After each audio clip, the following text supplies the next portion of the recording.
I'm good. Let's roll. All right. Welcome back, everyone.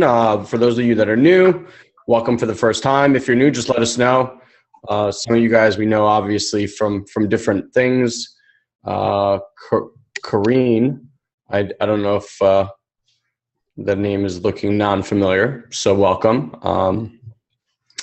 Anyway, today we're going to have a very interesting conversation about why you procrastinate. So before we kind of give you our answers and things that we've been practicing for a long, long time, I'm curious two things. One, let us know if you struggle with procrastination. Okay, you can just say yes or no to that one. And then something else I want to do is, so while we're discussing procrastination, every week where we do this, it's really important that you guys specifically hone in on some area of life that's being impacted currently. Whether it's, it doesn't necessarily have to be something's wrong in that area, but something that you're working on, something you want to upgrade. It could appear or seem as something is wrong in that area too. That's fine. No make wrong about that, but you should definitely have some area of life that you're always looking through so that whatever we're talking about, you can look at it and apply to the area of life. Otherwise, it's just kind of like this general well-being thing, and we find that not to be nearly as effective. So Elon's going to do an intro here, but if you could pull out a paper and a pen and then pick an area of life that you want to go to work on. And specifically in the world of procrastination, meaning, you're not taking action in this area, even though you know that you should be, or you could be, write down 2 or 3 reasons why you're not taking that action. Yeah. You could kind of do that in the background while Elon's doing the intro here. So yeah, it's a good place to start. And the other thing that I'd love for you guys to let us know is why you procrastinate. So what are the reasons, if you could just type in this box here, whether in the chat box or the Q&A box, why do you procrastinate in your life today? I'm sure you do. It's just one of those things that is very human to do. It's very ego-driven to do because our ego is naturally lazy. But I'm curious to know why. All right. Start putting time, money, and mindset. Okay. Anybody else? Oh. Was that you? That was me, yeah. Okay, cool. Don't know why, but it did. All right, so while we're waiting for you guys to type in, here's basically why. There's 3 main reasons why human beings procrastinate or don't get their work or the things or achieve their goals that they want. And those are, 1, and these are writer downers. 1 is there's no clarity. Okay, that's number 1. 2 is even if you have clarity, most people don't have accountability. So there's no structure of accountability. And 3 is community. And those are kind of the things that we're going to start working on is how do you create all of that. So what we've done with the Have It All Academy and the whole idea behind the Have It All Live experience is just that. It's how to create clarity, accountability, and community, right? And when you have those things, you actually stop procrastinating. So you wrote not knowing exactly what to do, which is, to my point, clarity. And Prema, I would venture to say that frustration comes from lack of one of those 3 things or multiples of those 3 things, right? You're frustrated by the fact that you're not achieving certain goals. But if we add, and we're going to show you, if you add a clear goal, a clear vision, a clear idea of what it is that you want, you match that up with accountability, and then you do that inside of a community, you're pretty much setting yourself up to win. And that's really what we're all about here, right? Having it all. So, bro, do you want to say anything? No, I thought that was a really, really good summary. All right. So let's go one by one of these things. And then there's a few sub-distinctions within this conversation that we want to share with you guys as well. So the first one, which a few of you guys already alluded to, is clarity. Without clarity, it's really funny. What was the line that somebody told you about angels looking through your eyes? Oh, Pam told me that. She said to imagine like angels sitting behind your head and whatever you can create, like with your imagination, just like see with your eyes, and they'll help you create that in the world. So, in other words, angels are there, God, energy, universe, whatever the heck you want to call it, is always there looking to provide for you what you want. The reason, as we've spoken about in a few of the other series, is different parts of you have to align. So the conscious mind has to align with the unconscious mind, and that's what we're shooting for, is that alignment. However, without a clear goal, a clear vision, it's almost near impossible for that to happen, because if you don't actually know what it is you're aiming for, there's really no chance of it happening.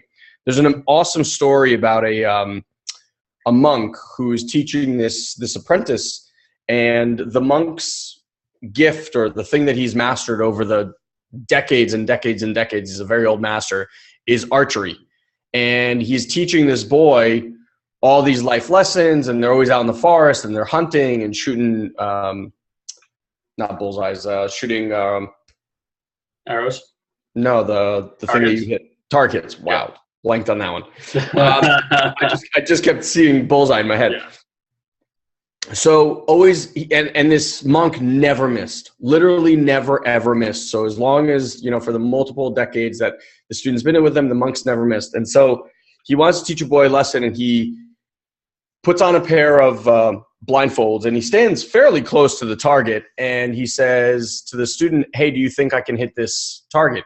Now the kid had never seen this monk miss, so obviously his response was, "Yeah, absolutely."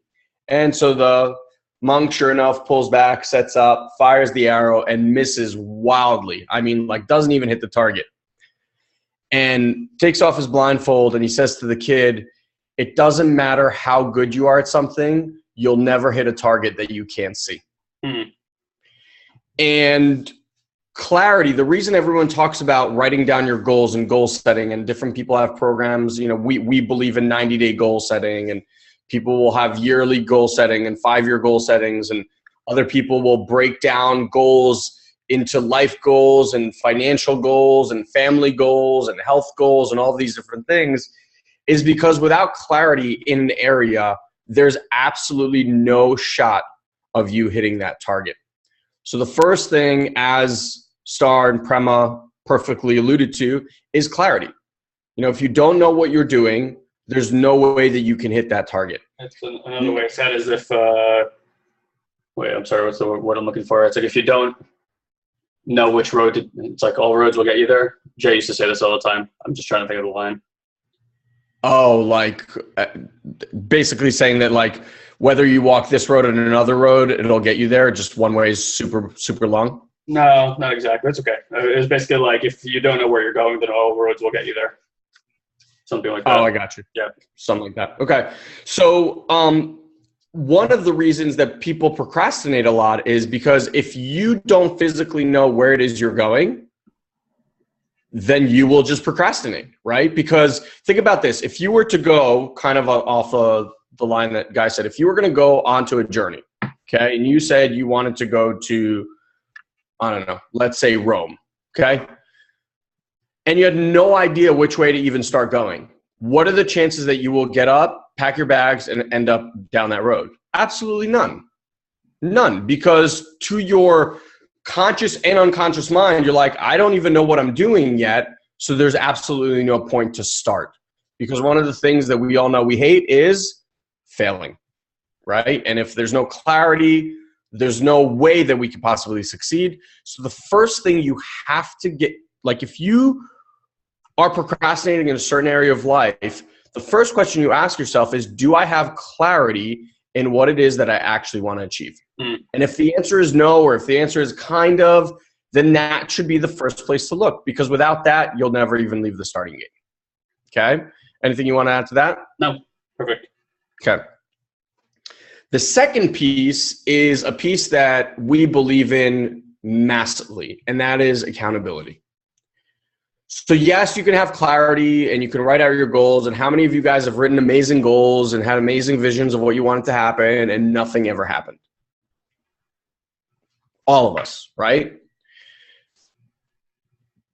I never forget the name of that movie, but it was like, Never remember. The one with the birthday wish. The guy plays kind of like a comedic devil of sorts. And there's a birthday. He's at the birthday, and he made friends with this guy, and it's his friend's birthday. And the guy goes to blow out the candles, and he says, everyone asks, hey, what did you wish for? And he's like, oh, I can't tell you. It won't come true. Oh, it's Bedazzled. Is that what it is? Bedazzled? With what's her face, the very good-looking British actress, and Brendan Fraser. Oh wow. Okay. I'm pretty sure that's what you're talking about. And I don't know, the devil, I don't know if that's what it was, but basically the devil laughs to his friend. He's like, suckers, I made them believe that. Mm-hmm. Because the devil knows that if you don't speak your desires into existence and you don't share them with others, then there's almost zero chance that you're going to accomplish them. Mm-hmm. And so accountability is massive. We did a 30-day meditation challenge in our Have It All Academy, in our actual coaching group. And when we created this game, this 30-day meditation game, all it was whenever you wanted during the day, for at least 5 minutes a day, meditate. We didn't care how guided, not guided, with this music, that music, during the day, with headphones, without. It didn't matter to us. It was like, every day for 30 days, you do this. And if you don't do it, we had a group chat going back and forth, and you would honor, like, I did it today, I didn't do it today, et cetera, et cetera. And 3 of the people who were the most resistant to this, mm-hmm. who had time issues, they could never figure out how to do it right issues, all of these things are to this day the ones that have not missed a day. Why? Because we put together a community. Well, we'll get to that in the third place, but we put together accountability where we had one goal. Everyone knew what that goal was, right? The outcome of the goal was irrelevant, but like a goal was do this for 30 days. And we had accountability. So what would happen is, and this is an interesting part with peer pressure, it's like peer pressure can be used in very positive ways, right? It's not only to get kids to do drugs or drink or whatever it is. It's like it can actually work in your favor. And what we noticed as a community was that on the days that you kind of missed your window and you were like, I'd skip it. And you know that on any other given circumstance, you'd be like, whatever, I'll skip it. I'll just do it tomorrow. You had 8 to 10 to 15 people in the group like, oh, I did it today. It was amazing. Oh, I did it today. It was amazing. You're like, damn it, I got to do it today, And even though that might not be the best way to necessarily go and meditate, it's just about creating that habit. Well, I also think public accountability leverages the phenomenon of looking good, right? So humans are quite obsessed with the idea of looking good. And I don't just necessarily mean like physically looking good. I mean like not being embarrassed and how we look to our peers. And that's why people strive for money and luxury and all these kind of things. Like we perceive that by projecting certain things, it looks good. It's the same reason why, if you trip down a sidewalk, like you trip over a crack, or even if the crack's not there, you turn around and like blame the sidewalk because you don't want to mess with your feeling of looking good. So that's a human phenomenon. Everyone experiences it. Everyone's looking good for you. You're looking good for everybody else, which means that instead of trying to overcome that phenomenon, which seems to be unlikely or nearly impossible, you might as well leverage it.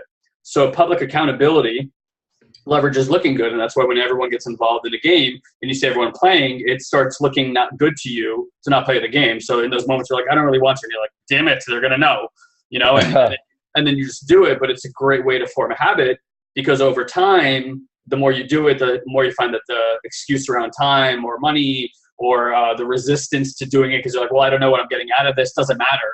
Because as you start doing the process, you start having insights and clarity over why it is that you're doing it in the first place. And I think this will go back to what Elon's talking about is gaining clarity. Yeah. Yeah. So, and then that's that second piece. Now, I will tell you that even if you have clarity, but you don't share that goal with somebody else, So I'll give you a great example. A lot of people are all about losing weight, getting healthier, et cetera, et cetera.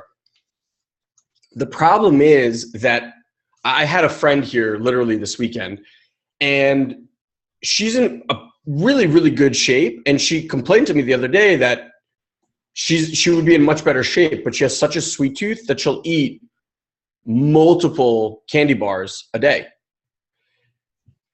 I have a massive sweet tooth, massive. But for me, my wife and I have set up accountability whereby we don't keep snack food in our house.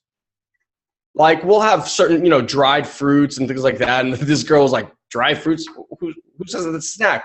But in our world, we realize that if we have candy bars and things like that in our house, we will consume them. Mm-hmm. So as a team, we hold each other to account and we say, okay, listen, we keep this out of the house. I'm telling you, I swear that there's absolutely no way I would be able to do that on my own. Like, zero chance of that happening on my own.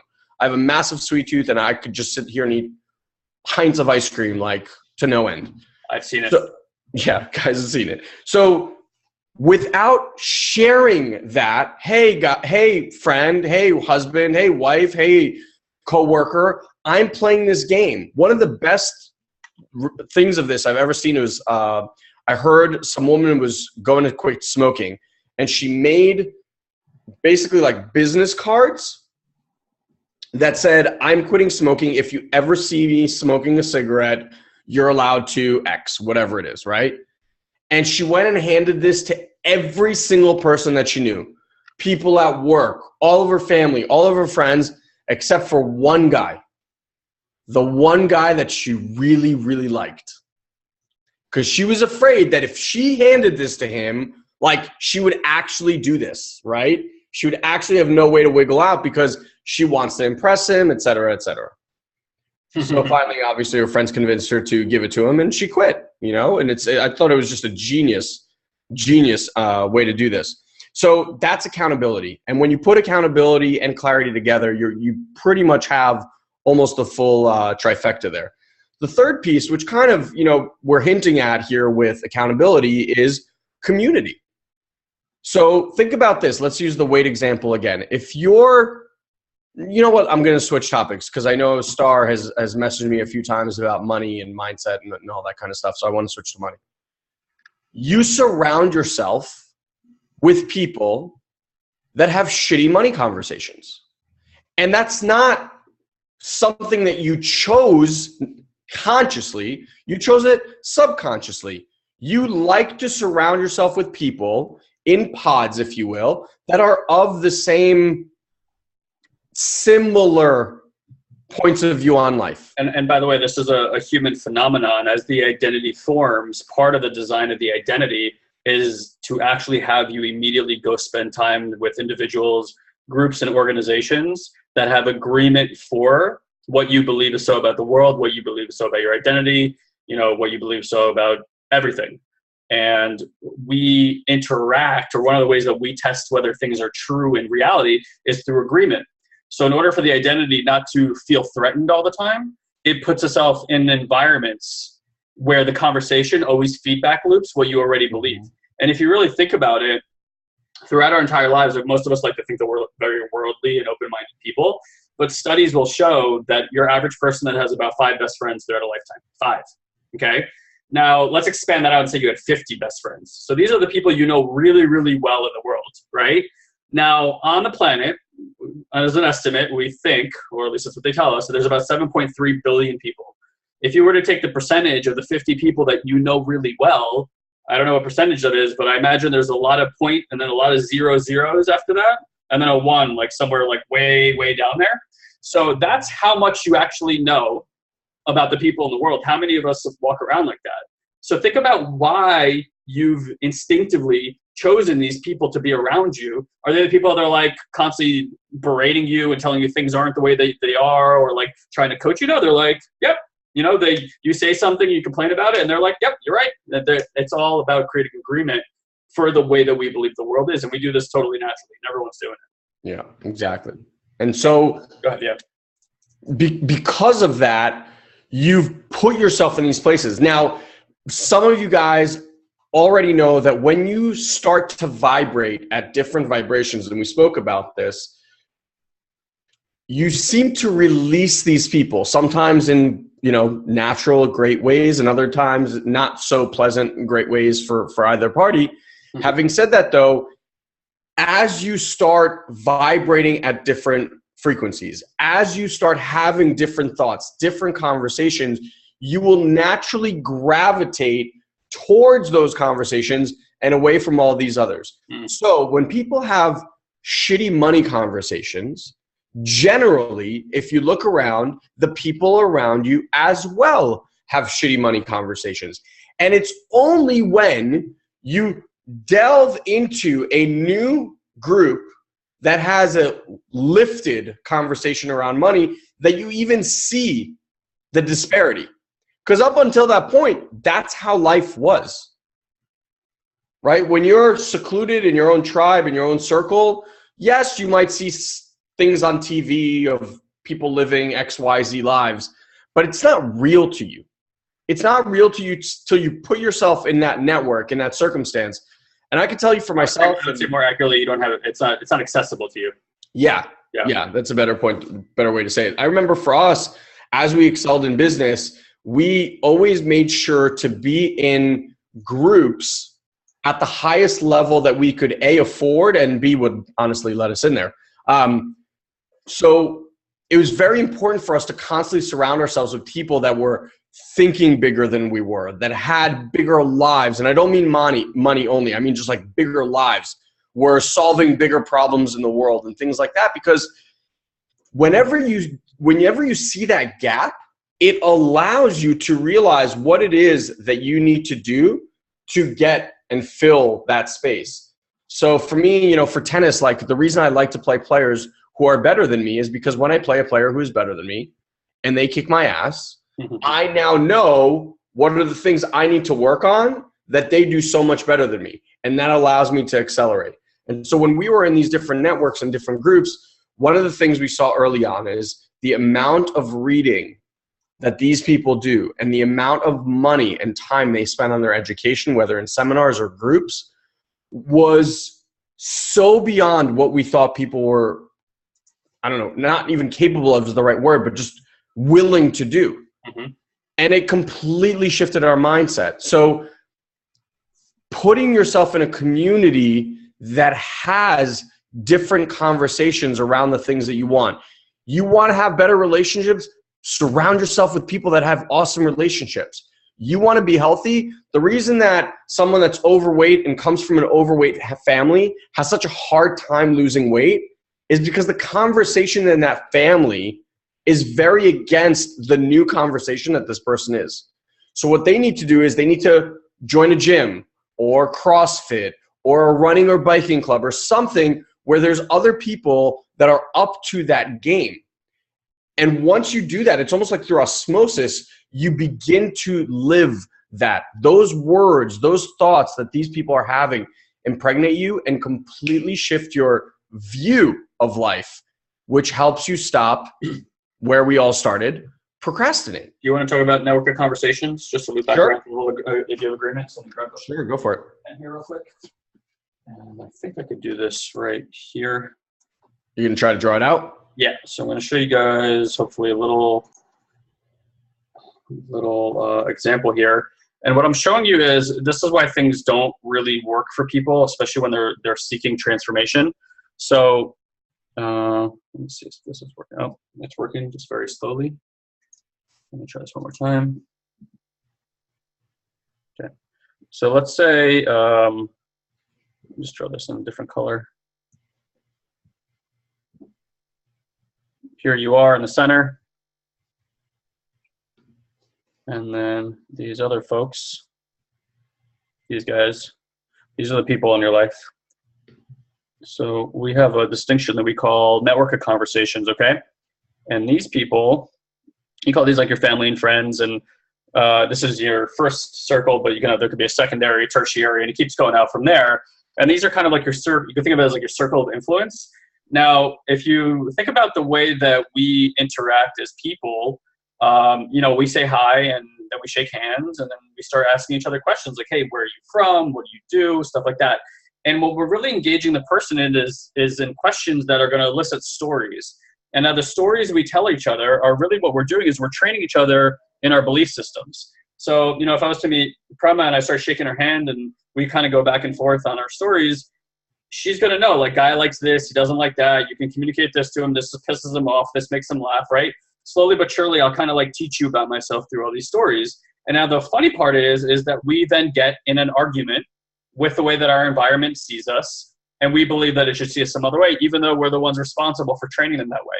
And again, this is a function of our identity, because our identity does this thing where it feels like everyone's making it wrong. And in contrast, we make everybody wrong for something.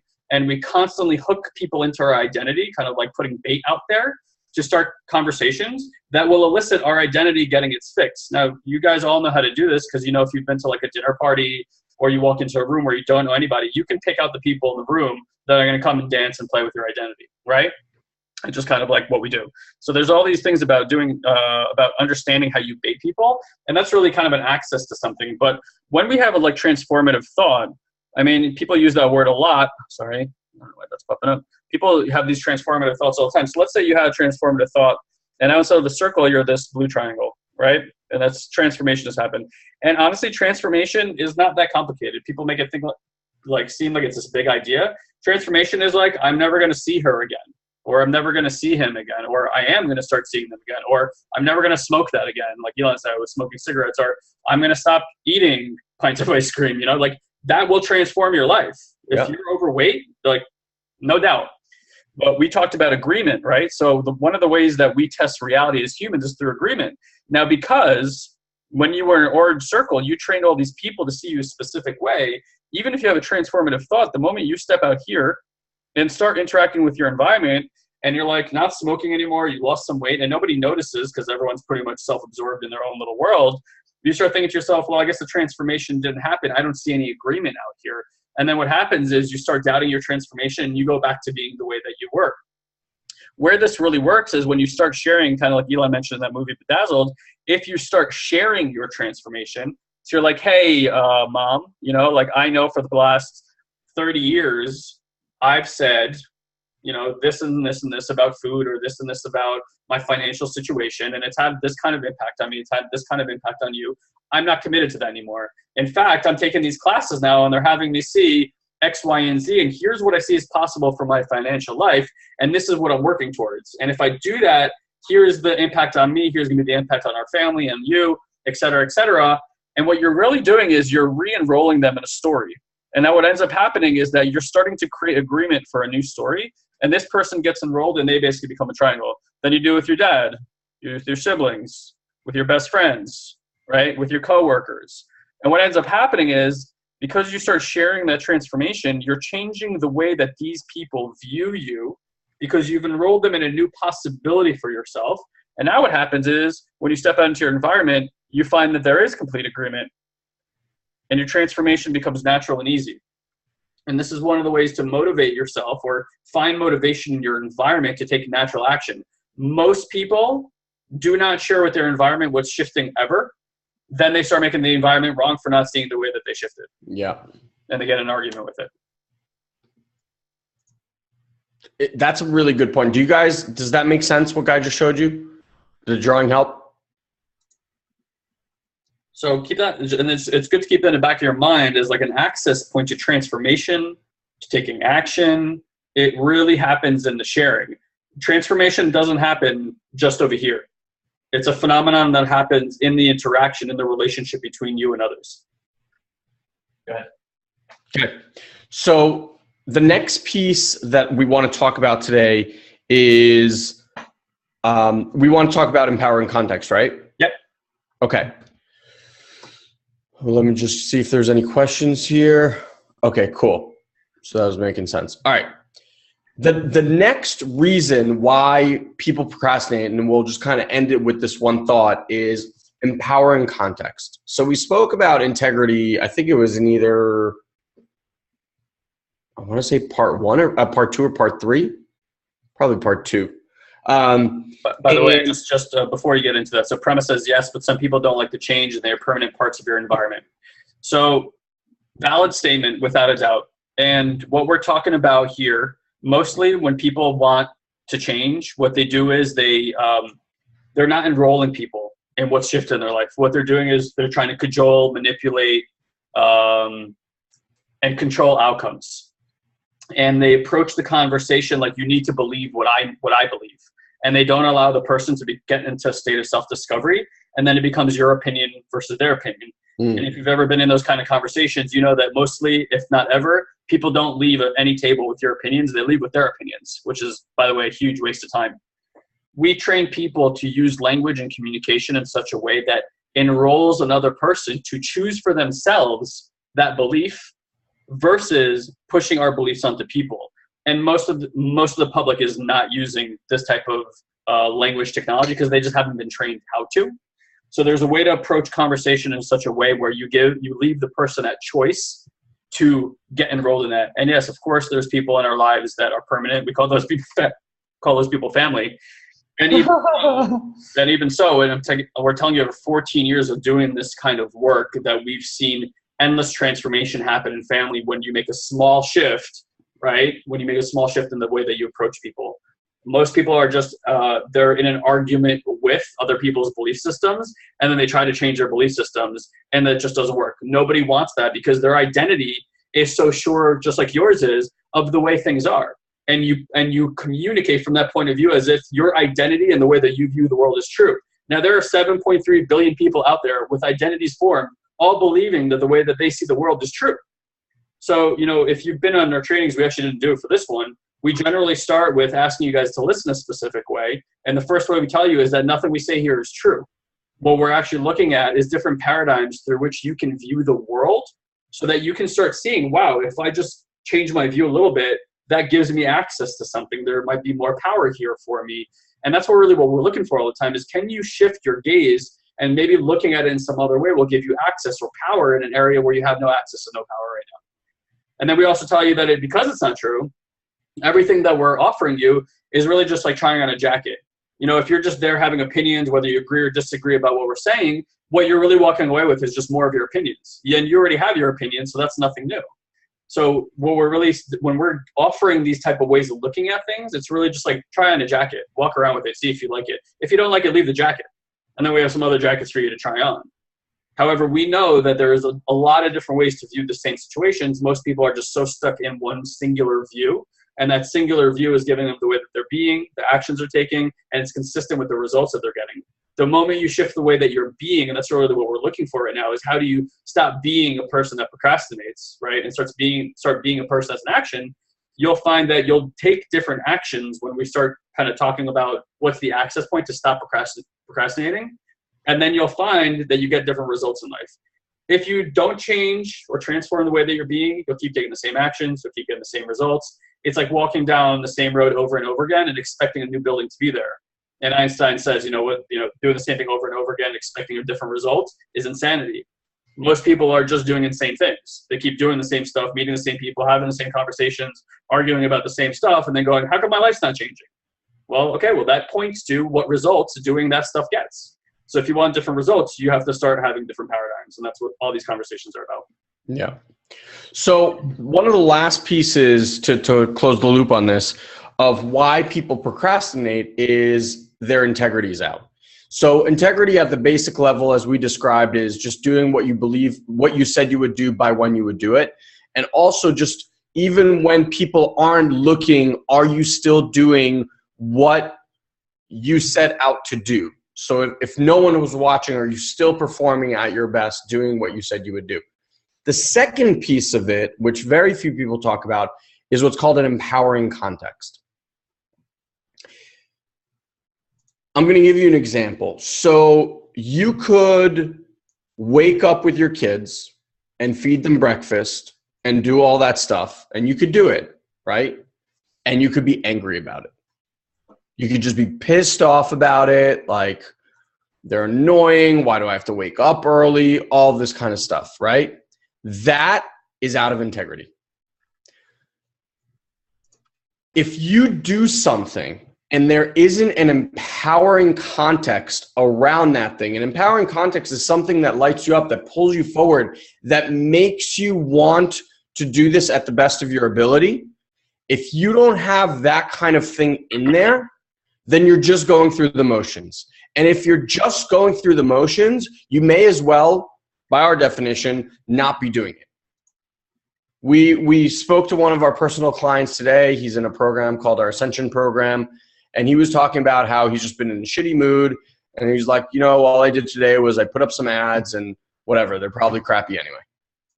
And we're like, yeah, if that was your attitude about it, like there's zero empowering context about that. There's no like, I'm creating ads that are going to make me X amount of dollars. I'm creating ads that are going to move my business forward. I'm creating ads that are going to test a new revenue stream for me. None of it. It was just like, I just did it. It's shit. And it's shit. And you guys know, it's like you can have a extremely well-intentioned workout where you go in there and you're just really busting your butt and like you have a goal. I remember, you know, we were going to Ibiza, and before that, for that month and a half, 2 months, like even though I was in shape, my workouts were really, really motivated. You know, I was like, I'm going to get in the best shape of my life before we go on this trip. And that was a great empowering context for me. And what's funny is that ever since we got back and like I've had event after event and this thing and that thing and whatever, it's been really hard to get back into that same kind of intensity that I had before. And so I realized that what was missing was an empowering context, right? An empowering context can be anything. You could create games that it's just you to play. It doesn't even matter. It's like, can I beat what I did yesterday? Can I beat what I did last week? Whatever your empowering context is, one must be in place, because if you don't have an empowering context in place, procrastination will rear its ugly head. Like, I want you to think of procrastination as the default switch. Like, if there's no pressure against the default switch, the switch will be turned into procrastination mode. That's where the body wants to go. That's where the brain wants to go. It is just consistent in that place. So what you need to do is, like we said, no clarity, switches down, right? No accountability, switches down. No community, switches down. No empowering context. That switch has not enough force to stay up there. So you can have clarity, you can have accountability, you can have the community, but at the end of the day, you got to wake up every single day and get yourself in gear. Every single day, you got to be the one pushing this thing forward. There isn't an army behind you like tapping you on the shoulder all the time going, hey, you moving forward? Did you do what you said you were going to do? Like, that's self-motivation. And to find self-motivation and to be personally responsible, and we had a huge conversation around responsibility, you have to maintain an empowering context. Yeah. And so it's just to kind of throw a little bit more in the mix here. An empowering context, said another way, is your state of being, how you're choosing to be, right? And it's like the lens I'm viewing the world through from could be everything's a struggle or everything's a joy. So like some people could say, like, I have to wake up early with my kids. Oh my God, I'm waking up early. For somebody else, it's, wow, I get to spend an extra hour with my child today. Exactly. Right? That's just like an excited way of being shows up, and there's different actions. Like if you're excited about waking up early with your kids, there's going to be a certain way you interact with your kids, some action you take with that, and the result that you get with your child based off of that action. If you're like, shit, I have to wake up early today, you're tired, you're trudging, you're angry while you're making breakfast, those are all actions. Your child's going to pick up on those actions. You're going to interact with them in a specific way, and that's going to get you certain results, which is probably anger from your child or like a lack of presence, or they're going to be like pulling mom, mom, mom, right? Because they're not getting the attention that they want and they're not getting their needs met, right? And that's how life is. It just sets all these precedences.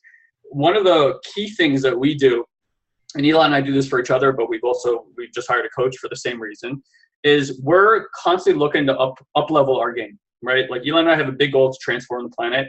That doesn't happen because it's wishful thinking. Like there has to be a plan in place. But part of that is we're always looking for new ways of being that we can transform our ways too. Like we have an amazing life, and that's come out of like constantly looking at what's missing in our state of being. And I want to clarify, not what's wrong in how we're being, what's missing that would like upgrade it and there would be a different level of impact.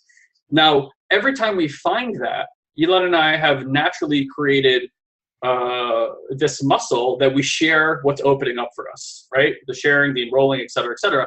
And what we do for each other is we're each other's committed listener. So if Elon says he's like, you know, this is what I'm up to in life, what we always create is, okay, so now I listen for Elon showing up that way in the world.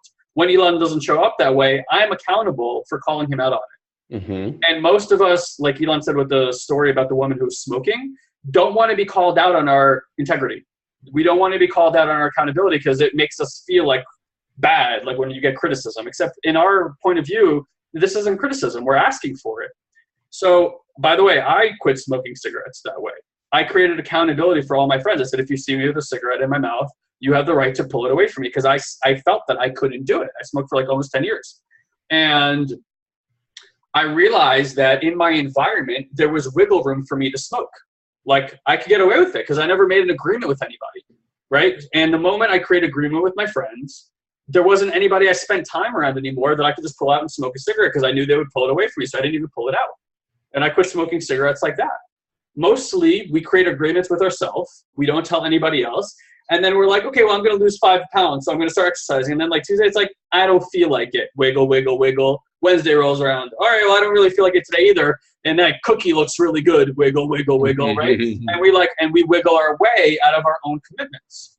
So it's important to understand that in communication, when we use agreements, the design of agreements is to create trust. That's what it does, right? Like you agree to marry somebody, it's like a commitment. There's trust there until you fuck with it. So when you have broken agreements, so that's another way of saying what integrity is. It's like integrity is having agreements that you keep. The moment there's broken agreements, you lose trust with people and they stop listening to you as powerful. And that's why you have to re-enroll them and transform that listening of like, you can hold me accountable to this. And when they say, hey, you're not being the way that you said you're going to be, it's not about feeling guilty or having shame. It's about being like, they're right. I'm not saying or being the way that I said I'm going to be. Let me be that way. And then what's predictable is you'll get new results from that. So again, if you want to transform something in your life, a really powerful distinction is to have somebody that can be a committed listener for you, what you're up to in life, and who you say you're going to be. And what you offer them is the space to call you out on your shit, on your lack of integrity when it's not there. So if you don't go to the gym on Wednesday, or you have a person that you call up and be like, hey, look, I didn't go to the gym today. And that person's like, okay, got it. And again, not about making you wrong, but when Thursday rolls around, they're like, you get to the gym today? And you're like, oh shit, no, I got to go. Right? And this is how we start forming habits. You will always, mark my words, and the things that you don't have strength around, like you don't have power in your life, you will always wiggle out, find reasons, excuses, call it whatever you will, that will perfectly justify while you're not being or taking the actions that you said that you wanted to, that you know would change your life. And then those areas of life don't transform, and you create excuses for it, and you believe that that's like not doing it plus the excuse makes it okay. Kind of like when people tell you they're going to be somewhere on time, but they don't show up on time, then they give you the excuse. So it's like being late plus the excuse equals being on time. It doesn't. It doesn't. And that's why transformation doesn't work for people, because there's no accountability. And they won't set accountability because heaven forbid they look bad for 2 seconds. And it's like, all right, would you rather look bad for 2 seconds, kick yourself in the ass and be like, let's do this thing? Or would you rather keep complaining about that area of life that sucked for the last 20 or 30 years? And that's where you got to choose for yourself, like which one's it going to be. All right, man. If there's no questions, I say let's wrap it up. All right. So is there any questions? You're all good? Because the other thing I want to create is like the distinction of urgency. All right. Someone just posted, I don't know how to wake up at 3 a.m. to travel to work to get home by 4:35. Get home, get dinner started, walk the dog, and clean up after dinner, shower and go to bed for 8, and get anything else done for myself. I procrastinate because I have to make choices. I'm not really clear if there's a question. Yeah. Well, here's something I will say, and I want to create 2 more things, and then we can start wrapping up. Where you don't have power in areas of your life, you're not making choices at all. What you're making is decisions about the way things are. So I use this example a lot, but again, in the context of language and how it works, if you look at the word decide, it has a suffix, C-I-D-E. It shares its lineage with words like genocide, suicide, homicide, pesticide, right? If you look at all those words, what those words tell you is it kills off. So the suffix side means to kill off, right? And whatever comes before it is what you're killing off. So in this scenario, every time you decide something like, I can't wake up, I can't quit smoking, I can't lose that weight, I can't change my circumstances, what you're doing is you're killing off possibility. And this is a physical and literal experience that you're having, because language gives us a physical and literal experience that we're having. It shapes our reality for us. Choosing is where you choose freely without making all these considerations. Decisions always have considerations, and then you make them in the face of those considerations. So anytime there's some consideration, it's a decision. Choosing, it feels like a completely free experience. Mostly people I've met do not even know what a choice is. They've never actually made one, because a choice has expansion to it. You go left. If it doesn't work, you have nothing about it. Then you go right. All right, that's not working either. Then I'll go this way. Then I'll go that way. It leaves you in a state of constantly testing your environment without necessarily having negative or any sort of feedback about it, except for it's whether or not it's where you want to be or not. And then you just keep testing endlessly inside the world of choice until you find something that works for you. When you're having negative experiences, I guarantee you that you're deciding. You're not choosing anything. The other thing I want to point out is, in order to stop the process of procrastination, whatever it is that you're procrastinating about, there's no urgency. There's no urgency or sense of urgency. So, if you were, again, it's an example we use a lot, but if you're lacking money or time, which seems to be a prevalent problem for many, many people, I want you to think about how often you knee-jerk that reaction. Like, you won't go. All right, well, I don't have money or time. And then you don't even give a thought to what could be possible if you just inquired into how to make that work for yourself, right? And you don't set urgency to it. Now, if you tell me you don't have time or money, and tomorrow your car breaks down, like the transmission or the engine breaks, do you think you're going to find the time and the money to fix that car so you can get to work? You will, I guarantee you. Or if your kid is sick and they got to go to the hospital the day before you have no time or money, is that kid going to the hospital no matter what? They are, and you will find the time and the money to make that happen. And in both those situations, what you can see is the circumstance created urgency for you, and people are magicians when there's urgency, right? So in all the areas of life where your relationships aren't working, where you complain but never actually do anything about it, do you ever notice how that works? Guys, like, one of the things you might want to look at is, if you complain about some area of life or the way that the world is, and you're not willing to take action in that area of life, give up that you're allowed to complain.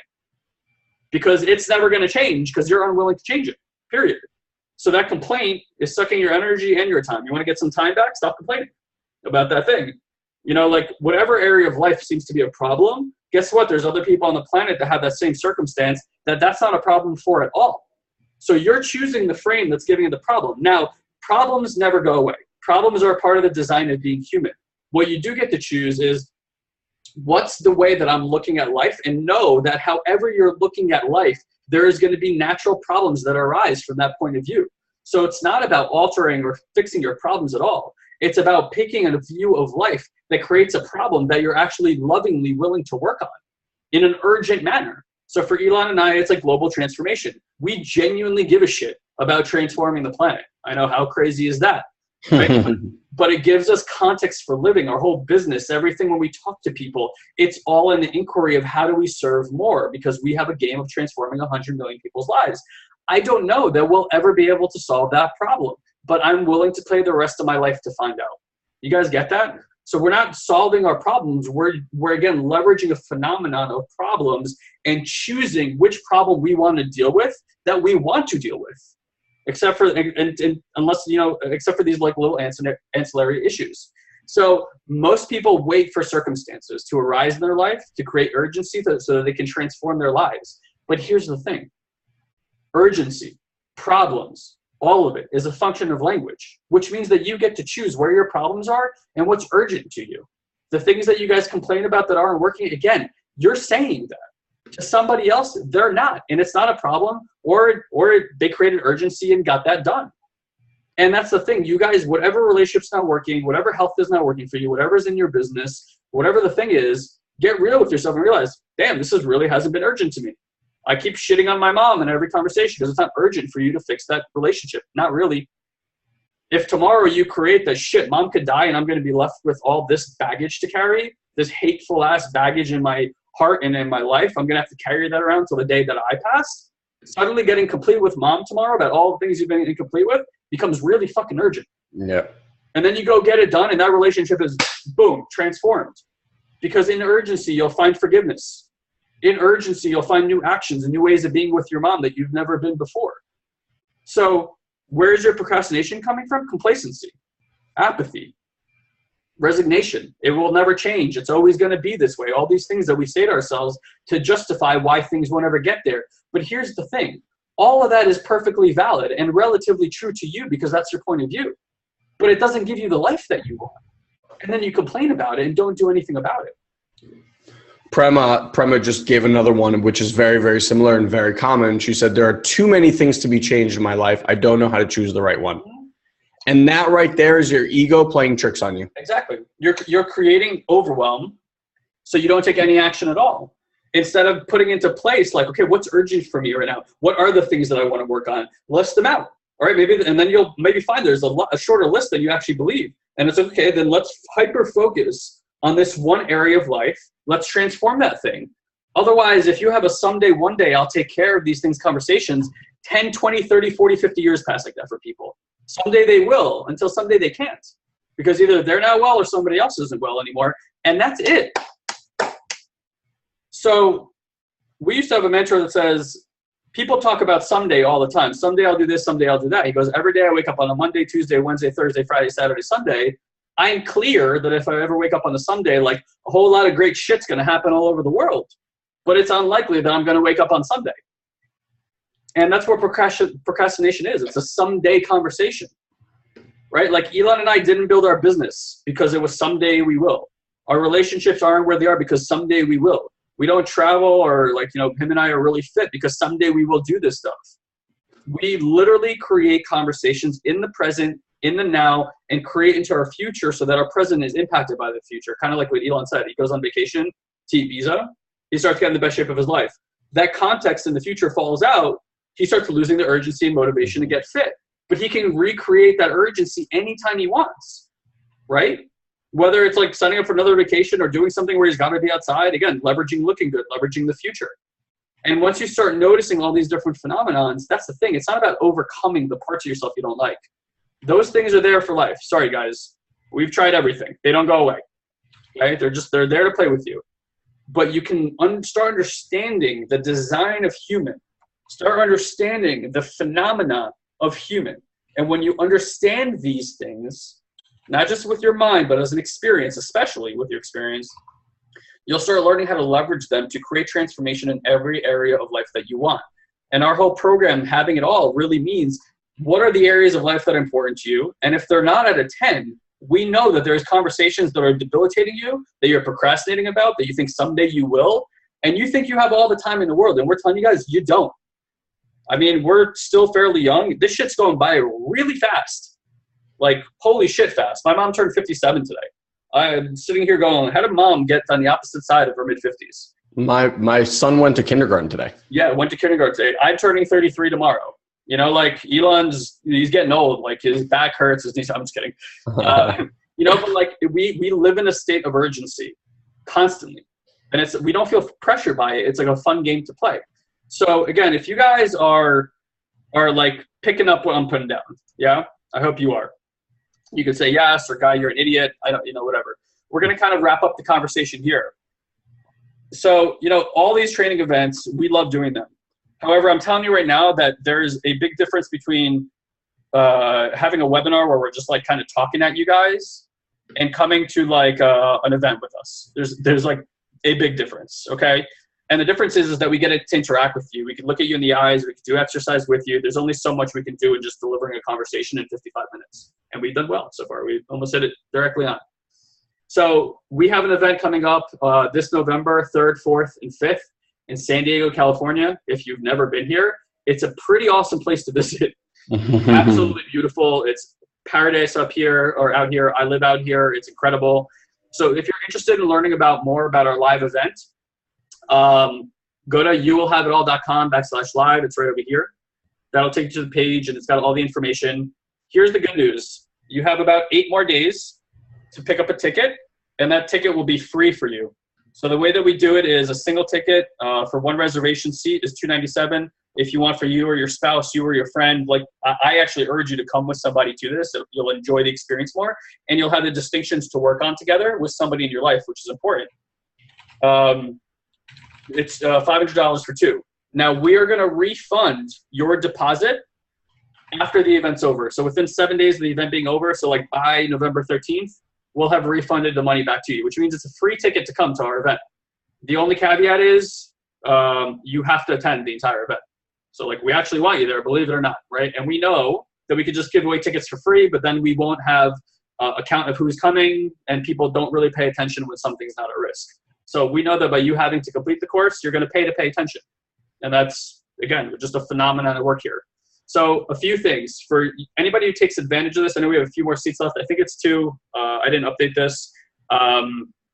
But honestly, whoever gets it today, or we'll honor it, whoever's on this webinar.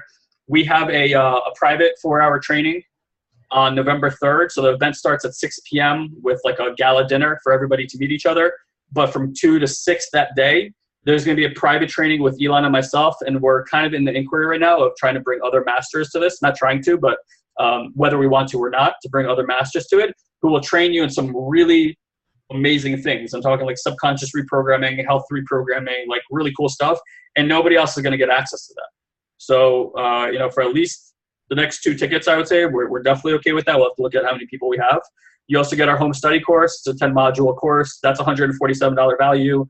We're pretty much giving you that for free. So it's tough to put a value on how much 4 hours of our time is actually worth, but we put $1,000 on it. If you have any questions about anything regarding the event itself, please email Jordan at SatoriPrime.com. If you're going to do that, I strongly recommend you write her name down. For some reason, everyone thinks it's Jordan, and then they don't email her and they don't get a response. So Jordan, Jordanne at SatoriPrime.com. Okay, that's that. Now, if you want to come, that's awesome. We can't wait to see you. Pick up your ticket immediately. We'll get in contact with you. Elon will talk to you directly. We have a short little thing for you to fill out, a questionnaire, so we kind of get your world right now and what you're dealing with. Because we're going to design, we have a design, but it's further going to be designed to directly speak to your issues, right? And whatever it is that you're dealing with, we want to know who's in the room, what you're dealing with. We want to speak directly to that. Our training is extremely experiential in nature. We don't believe in just loading you up with information. You have to have an experience, just like getting on a bicycle and getting balance. There's not enough information in the world that's going to give you balance. You got to get on the bike, you got to ride it, and something happens in a moment. In a moment, you have a insight, like a body insight, and then you have this transformation that happens called balance, and then you have that for the rest of your life. The work we do is just like getting balance on the bike. You will have it for the rest of your life. It cannot be taken away from you. Okay. So if you're yes, awesome. If you're no, great, we got that. Honestly, you're welcome to keep coming back to as many of these free trainings as you want. We're going to be doing them all the way up to the event. Who knows, maybe you change your mind. And then the other place you might be is like, I'm a yes, but whatever it is, some reason that you have that you can't go, time, money, etc. Now you kind of heard us have that conversation with you guys about, time and money being an excuse, a reason, whatever, that a lot of people use not to engage in the things that they know will make a difference for them. For a lot of you guys, just getting a ticket to an event like this is a breakthrough for you, because then you have to go and figure out how to make that work. We've had people completely transform their lives by buying tickets. My approach, Elon's approach to life, to getting things done, to not procrastinating, is not to throw the hat over the fence and then figure out, not to know how to get the hat back when you throw it over the fence before you throw it. That's how most people are operating. Well, let me figure out how to get my hat back first, then I'll jump over the fence and get it after I throw it. No, it's to throw your hat over the fence and let the genius ingenuity of your mind and your life experience go to work on figuring out how to go get that. So we had a woman we continue to work with, by the way, who's from Melbourne, Australia. Melbourne or Sydney? Sydney. Sydney, okay, from Sydney, who bought a ticket for herself and then figured out how to fly herself, her husband, and 2 kids from Sydney to San Diego to spend 3 days with us in February. And that woman right now has her own coaching business, a brand new life. It's blowing up and expanding in ways you cannot imagine. Her company's called Yellowbird. It's freaking insane, the transformation in the last 7 months of her life, right? And that started with her choosing to buy a ticket and then figuring out how to do it. There were issues with passports. There was issues with health. Like everything you can imagine came up. And those are all the things that she had to deal with to have breakthroughs in the areas of life where she was procrastinating and wasn't going to work on them. So it was a huge opportunity for her, okay? So if you're in that area, we want to challenge you to not let the ego part of yourself decide for you whether or not this is an experience you want to have. You want to be here, and we'll help you break through those areas of life. So going forward in the future, when you have opportunities that you want to say yes to, you do, and you get them done with urgency. You get that done, okay? If you're like a no, I can't be there, whether it's a time thing, a location thing, that's fine too. What we have is an online group coaching community, very powerful. We meet twice a month, so bi-weekly. And our next session meets on September 30th, so that's next week. 13th, sorry. Actually, we're moving it, I think, to Tuesday because of travel. No, 13th is a Tuesday, isn't it? Yeah. All right, so we'll get in touch with that. Anyway, if you register, we'll get you the date for sure. It's part of our online Have It All community. They've dubbed themselves the Satorians, so we're adopting it also. It's $197 a month for this type of coaching, but deeper, because we're going to look at you. We're going to interact with you. It's $197 a month.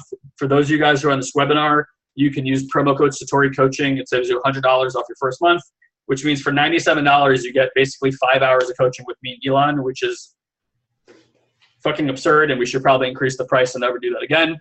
But you know, we want you to feel really good about being in the community, and after a month, you can make a choice whether it's not for you. Honestly, if you're not getting value from it, we'll be happy to give you money back because you're just not getting value. You should get value for your money. So not much to lose there, and we really do invite you to at least choose one of these options if you enjoy these conversations, if you see how these are openings and pathways for you to reinvigorate and bring possibility back into your life so that you can work toward the things that actually matter to you in a state of urgency. You would be shocked about how quickly you can really transform your life and get completely different results. So many stories, wanting to get to them right now, but if you're interested, you know, shoot us an email and ask. And of course, we do offer one-on-one coaching as well. That's done at usually an executive level and is at least $50,000 a year. So if you know somebody or you're somebody who's looking for executive one-on-one coaching, best thing to do is email us, let us know, and then we'll schedule a time to talk with you. So that's kind of what we offer in the coaching realm. I'm telling you from the bottom of my heart, where I really want you is at the live event, 100%. I can make the biggest difference with you in the shortest amount of time at a live event. So come spend 3 days with us. We promise you it'll be a once-in-a-lifetime experience in a beautiful location with absolutely incredible people. And that's it for me. Amen. Amen. Guys, thank you so much for being here. As always, thanks so much for your listening. And we will see you on the next Have It All webinar. Have an amazing day, night, or afternoon, wherever you are in the world. All right, guys. Love you. Take care. Bye. Bye.